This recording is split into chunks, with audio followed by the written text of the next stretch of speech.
Good morning बच्चों। आज अपन इस टॉपिक से पढ़ेंगे। टॉपिक सेकंड है त्वचा के व्युत्पन्न। ठीक है, तो हम जो सेकंड टॉपिक पढ़ेंगे उससे पहले जो कल का जो टॉपिक का आंसर था कि स्वच्छ स्तर की कोशिका द्रव्य में क्या भरा रहता है विशेष पदार्थ, तो वो था एल्डिन। तो एल्डिन भरा रहता है। ठीक है, आज सेकंड टॉपिक कर रहे हैं अपन त्वचा की व्युत्पन्न। तो कल मैंने बताया था अध्यारोणी तंत्र, त्वचा और इसकी व्युत्पन्न मिलकर क्या बनाते हैं, अध्यारोणी तंत्र का निर्माण करते हैं। तो त्वचा की व्युत्पन्न में कौन से है, तो त्वचा की व्युत्पन्न किसे कहते हैं, तो जिनकी उत्पत्ति किससे होती है, त्वचा से होती है। जिनकी उत्पत्ति किससे होती है, त्वचा से, उन्हें क्या कहते हैं, त्वचा के व्युत्पन्न कहते हैं। नाखून है, रोम है, ये सब त्वचा की व्युत्पन्न कहलाते हैं। यानी जिनकी उत्पत्ति त्वचा से होती है उन्हें क्या कहते हैं, त्वचा की व्युत्पन्न कहते हैं। ठीक है, अब यहाँ सबसे पहले अपन पहले व्युत्पन्न की बात करते हैं रोम।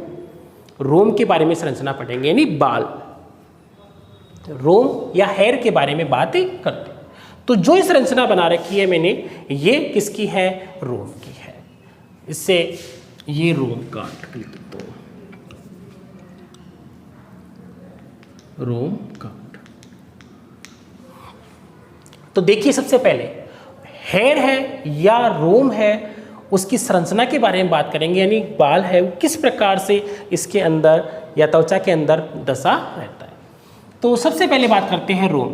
तो इसकी उत्पत्ति किससे होती है, त्वचा से, इसलिए त्वचा का व्युत्पन्न कहलाता है। तो अधिचर्म की अंकुरण स्तर से, ये कौन सा है, अधिचर्म।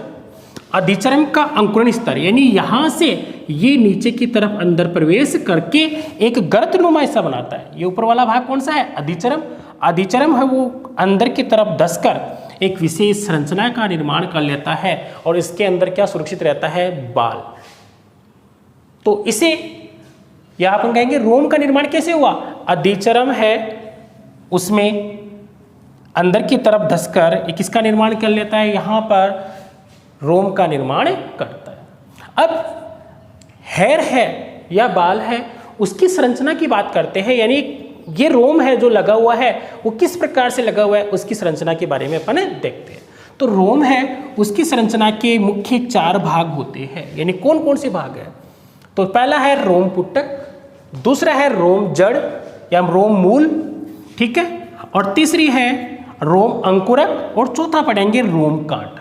4 भाग है, इस हेयर के 4 भाग है।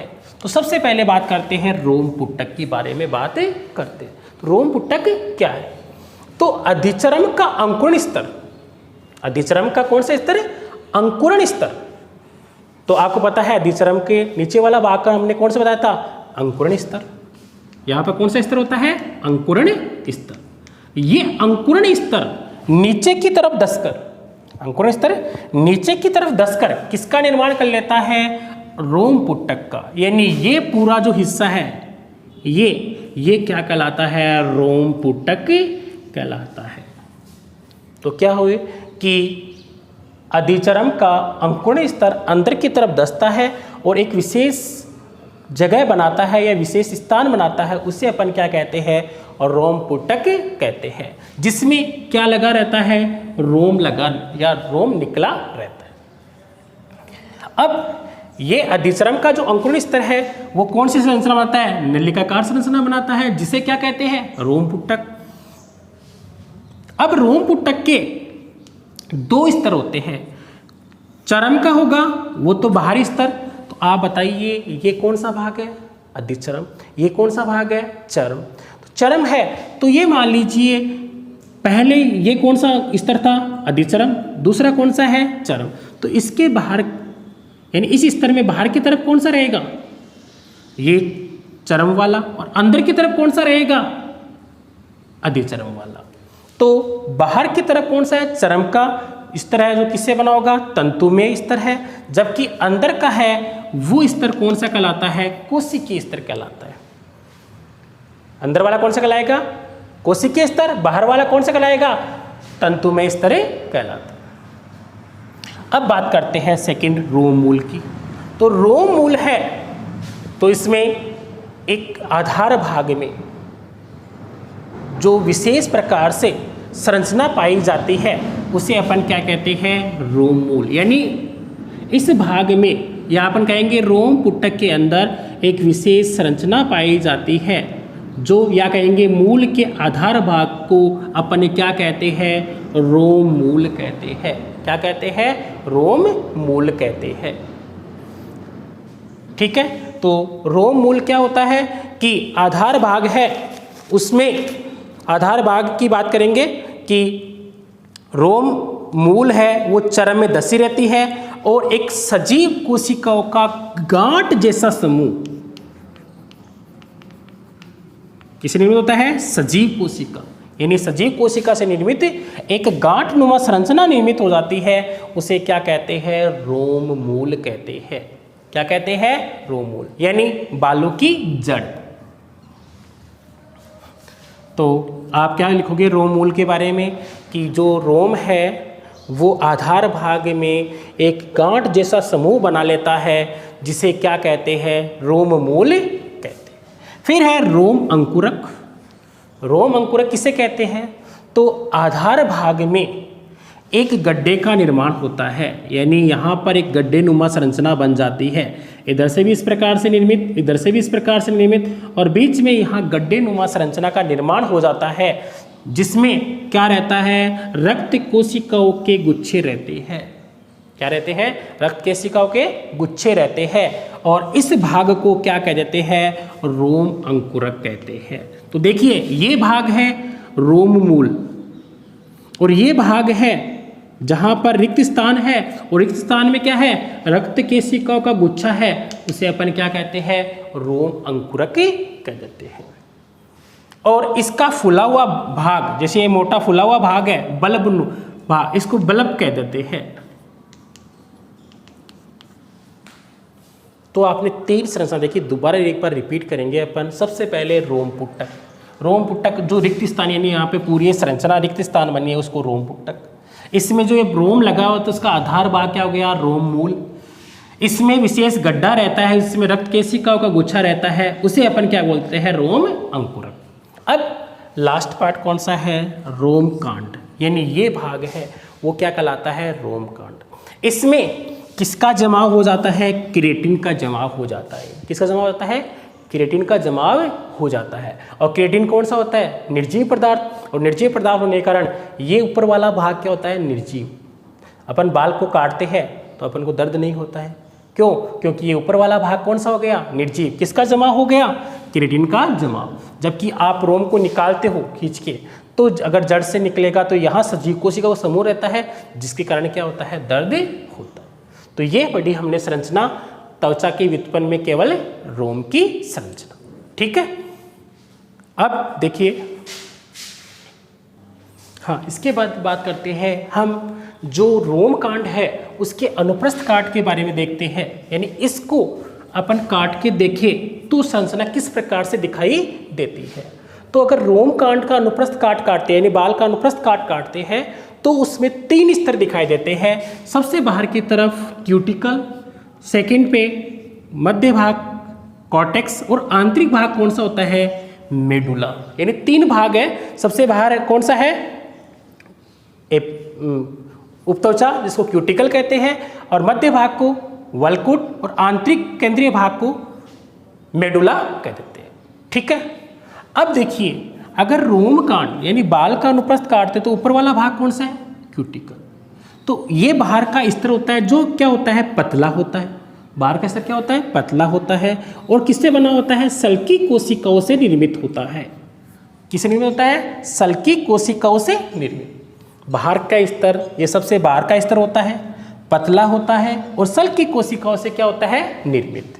नंबर 2 वल्कुट। तो ये वल्कुट है, उसमें विशेष प्रकार की जो कोशिकाएं हैं उसमें रंगा कणिकाएं पाई जाती है। क्या पाई जाती है, रंगा कणिकाएं पाई जाती है, और रंगा कणिकाओं के कारण ही बाल किसी के भूरे होते हैं, किसी के काले होते हैं। तो कॉर्टेक्स भाग में जो विशेष प्रकार की रंगा कणिकाएं पाए जाने के कारण बालों का रंग काला या भूरा होता है। तो पूछे आपको बालों का रंग मुख्य है कौन से स्तर से है, वलकुट स्तर से। तो वलकुट स्तर की कोशिका है उनमें विशेष प्रकार की रंगा कणिकाएं पाई जाती है जिसके कारण इसका रंग काला भूरा आदि होता है। और मुख्य बात कि बाल सफेद क्यों होते हैं, क्वेश्चन है यहाँ पर बाल सफेद क्यों होते हैं। तो जब इस कोर्टेक्स भाग में, कौन सा भाग है, कोर्टेक्स, इस कोर्टेक्स भाग में हवा भर जाए, कोर्टेक्स भाग में क्या भर जाती है, हवा भर जाती है, तो उस कारण बाल क्या हो जाते हैं, सफ़ेद होने लग जाते हैं। तो अब कारण पता चल गया होगा कि बाल सफ़ेद क्यों होते हैं, क्योंकि बाल है उसके कोर्टेक्स स्तर में या रंगा कणिकाओं के स्तर में क्या भर जाती है, हवा। हवा भर जाने के कारण बाल क्या हो जाते हैं, सफ़ेद हो जाते हैं।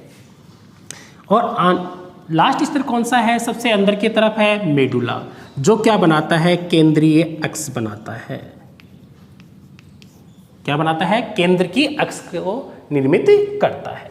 तो आपने रोम के बारे में संरचना पढ़ ली, रोम के चारों भागों के बारे में पढ़ लिया, जिसमें आपने रोम पुटक पढ़ा सबसे पहले, उसके बाद में रोम मूल, रोम अंकुरक, फिर रोम कांड। रोम कांड के अनुप्रस्थ कांड की संरचना पढ़ी, उसमें 3 स्तर, बाहर क्यूटिकल, कॉर्टेक्स और अंदर मेडुला।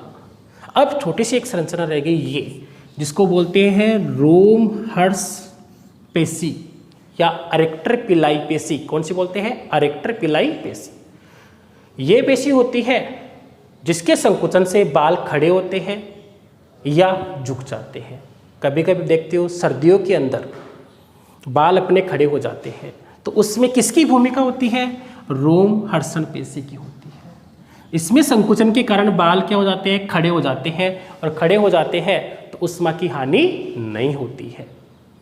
तो इरेक्टर पिलाई पेशी है वो बाल को खड़ा करने, या जिसको बोलते हैं रोंगटे खड़ा होना, रोंगटे खड़े होना, वो कौन सी पेशी के द्वारा होता है, रोम हर्षणी पेशी, या उसको बोलते हैं इरेक्टर पिलाई पेशी कहते हैं। उसके कारण इसमें संकुचन होता है और रोम क्या हो जाते हैं, खड़े हो जाते हैं, ऊष्मा की हानि नहीं होती है। ठीक है, तो आज के टॉपिक से अपना क्वेश्चन है कि रोम है या रोम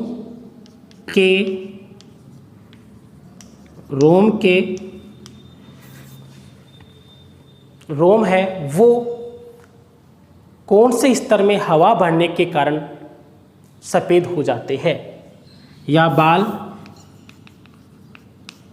अपने सफ़ेद होते हैं, वो सफ़ेद होते हैं तो कौन से स्तर में हवा भरने के कारण होते हैं।